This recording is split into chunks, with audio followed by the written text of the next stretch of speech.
अस्सलाम वालेकुम everyone. I hope आप लोग सब ठीक है और welcome to my second vlog. तो ये weekly vlogs, I know it's coming very late. First vlog upload करके बहुत टाइम हो गया था, so I am really sorry. I am trying to be consistent and ये सैटरडे था एंड सैटरडेज़ को I always make something special, something heavy, क्योंकि slow mornings होती है, कोई रूटीन नहीं होता है सैटरडे का। तो खाना खाने के बाद, नाश्ता करने के बाद मैं थोड़ी सी साफ़ सफाई करने लग गई थी, क्योंकि बहुत डस्ट आ गई थी घर में थोड़ा सैंडस्टॉर्म के बाद। एंड उसके बाद मुझे जाना था मेरे बेटे के स्कूल, क्योंकि उसका कोई स्काउट्स इवेंट था, तो वो ऑलरेडी जा चुका है स्कूल को। सैटरडेज़ का routine is very calm, but उन काम मोमेंट्स में भी हम मदर्स को क्लीनिंग, कुकिंग तो करनी ही पड़ती है। आप अगर एक दिन भी डे ऑफ ले लो कुकिंग से, बट आपको बच्चों के लिए पकाना होता है। मैं फ्राइडेज़ को कुक नहीं करती, बट फ्राइडेज़ आर वेरी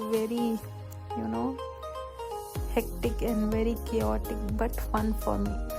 तो मैं पहुंच गई थी अपने बेटे के स्कूल को and he got really excited कि हम लोग आए हैं उसको देखने के लिए, but he was really shy too. वो मुझसे आई कॉन्टेक्ट ही नहीं कर रहा था। As you can see he was a little nervous and he is very shy. तो यहाँ पर उसका कोई स्काउट्स का इवेंट हो रहा था, लाइक साइंस एक्सपो की तरह। तो he was in the scouts team और यहाँ पर मैं वेट कर रही थी कि कब मैं उसको लेके जाऊँ एंड वो कह रहा था कि उसके कोई फ्रेंड का परफॉर्मेंस है तो उसको देखना है। तो हम वेट करने लग गए कि वो परफॉर्मेंस ख़त्म हो तो हम जाए। एंड उसके बाद हम निकल गए थे फनातिक, क्योंकि फ्राइडे को भी हम कहीं पर भी नहीं गए थे, क्योंकि उसको कल इवेंट था तो वो थक जाएगा बोलकर हम घर पर ही थे। तो हम निकल गए थे फ्राइडे, क्योंकि हमें ग्रोसरी भी करना था एंड जुबेल के पांडा में मुझे जो चीज़ें चाहिए थे वो तो नहीं मिले। तो हम निकल गए थे फनातिक एंड यहाँ की सीनरी मुझे बहुत पसंद है। If you have been to Fanatic, if you have been to Jubail, क्योंकि जुबेल के लोगों को तो कह नहीं सकती, क्योंकि यही तो एक जगह है, हम सब जाते हैं। तो सो ये बीच व्यू मुझे बहुत पसंद है, बट पानी के करीब जाना is very scary for me, क्योंकि एक बार क्या हुआ था कि एकदम से इतना टाइड हाई हो गई थी कि हम लोग बैलेंस आउट हो गया था हमारा बच्चों के साथ। तो उसके बाद से we avoid going to the beach and एक ट्रॉमा रह जाता है कि छोटा सा इंसिडेंट भी हो तो हम मदर्स को कि कहीं कुछ बच्चों को ना हो जाए, कहीं कुछ हो गया तो कौन वो होगा, सब नाम तो हमें देंगे कि हमने लापरवाही की। तो वी जस्ट अवॉइड कि ना जाए ऐसी जगहों पर। हम जाते हैं, थोड़ा बहुत करीब जाते हैं,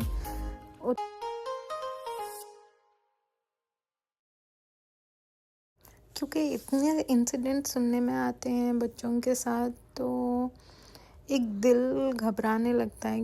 पहले तो मैं बहुत लापरवाह थी इन मामलों में, कि कहीं पर भी चले जाती थी अपने पेरेंट्स के साथ। बट जब हम मदर्स बनती हैं ना, तो हम बहुत पॉजेसिव हो जाती है अपनी लाइफ्स को लेकर, अपनी फैमिली के लाइफ्स को लेकर, अपनी रूटीन को लेकर। जो चीज़ें हमें पसंद होती है वो भी हम नहीं करते हैं। So if you can relate please comment down below. तो मैं जाने लगी थी जुबेल बे, क्योंकि वहाँ पर जो पांडा है वहाँ पर ऑलमोस्ट हर चीज़ जो ऑफ़र बुकलेट में होती है वो रहती है वहाँ पर। एंड बेसिकली मुझे यहाँ का जो काम एनवायरनमेंट होता है ना जुबेल बे का, वो बहुत पसंद है, क्योंकि यहाँ पर कोई शॉप्स नहीं है, शॉप्स हैं but it's basically empty now, dead, क्योंकि कोई आता जाता नहीं है, क्योंकि कोई उतनी बड़ी ब्रांड्स नहीं है। यहाँ ब्रांड्स तो हैं बट शॉप्स नहीं है। As you can see it's very empty. एक दो शॉप्स खुली हैं बट लोग आते नहीं हैं वहाँ पर। तो हम लोग यहाँ पर बच्चों का वेट कर रहे थे कि वो थोड़ी देर ये साइकिल्स ये सब चला ले, राइड्स ले ले, तो हम जाए पांडा को। और मैं और मेरी बेटी ऊपर जाने लगे थे नमाज के लिए मगरिब की, but as you can C lift यहाँ पर डेड पार्किंग में आ गई थी, जो कि बहुत स्केरी था। बिल्कुल अंधेरा था वहाँ पर, तो हम दोनों बहुत डर गए थे। फिर हम ऊपर जाने मगरिब की नमाज़ पढ़ी मैंने, फिर हम लोग चले गए थे वहाँ का फूड कोर्ट देखने। फूड कोर्ट में तो फिलवक्त अभी तो कुछ भी खुला नहीं है, तो हम लोग यहाँ से आ गए थे सी व्यू देखने के लिए। मैं बता नहीं सकती कितना प्रिटी दिख रहा था यहाँ से मरीन एरिया, क्योंकि यहाँ पर ग्लास लगी हुई है तो दिख नहीं रहा है। एंड मैं आ गई थी नीचे, और यहाँ पांडा में, एंड ये है कॉटन कैंडी ग्रेप्स। इनका टेस्ट बिल्कुल कॉटन कैंडी की तरह है, बट ये बहुत एक्सपेंसिव होते हैं, लाइक 80 रियाल केजी होता है इनका प्राइस।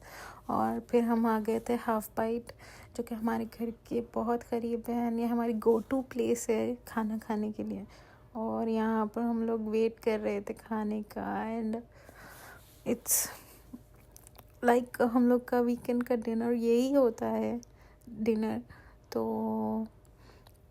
हम लोग यूजुअली बच्चों की पसंद का बात मंगाते हैं। यहाँ का शवरमा मुझे पसंद है, and it's very yummy. It's like जो मैं बचपन में खाती थी रियाद में, तो वो मेरा फेवरेट है। यहाँ पर थोड़ा सा यासिन शो ऑफ कर रहा था अपने कबाब का। बस हम लोग डिनर के बाद घर चले गए थे। मैंने बच्चों को फ्रेश किया, उनके बैग पैक्स कराए एंड सुला दिया। और यहाँ पर मैं लग गई थी उनके लंच की प्रिपरेशन करने के लिए, टिफ़िन्स की। तो यूजुअली वो रोटी एंड सब मैंगो ये सभी लेके जाते हैं, एग रोटी, एग रोल, सैंडविचेस ये सभी। तो मैं यहाँ पर लगी थी मैंगो कट करने के लिए। ये इजिप्शियन मैंगोज़ है, आपको पांडा में ज़रूर मिलेंगे। एंड मैं बस यही कहना चाहती हूँ कि मदरहुड कभी इजी नहीं होती, लेकिन हर दिन में छोटी छोटी खुशियाँ ज़रूर होती है। सो यहाँ पर मेरा मैंगो भी कट हो गया था, एंड मुझे थोड़े से काम भी थे, जैसे कि केचप के बॉटल्स फिल करना एंड ऑयल्स निकालना एंड वो सब।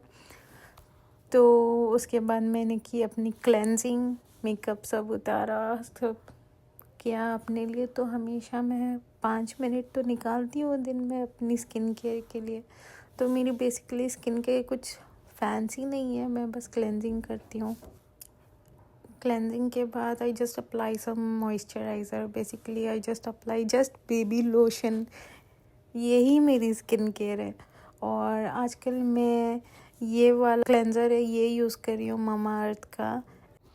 Thank you so much for watching. और अगर आपको पसंद आया आज का ब्लॉग तो लाइक, कमेंट और सब्सक्राइब ज़रूर करना। अंटिल नेक्स्ट टाइम, अल्लाह हाफ़िज़।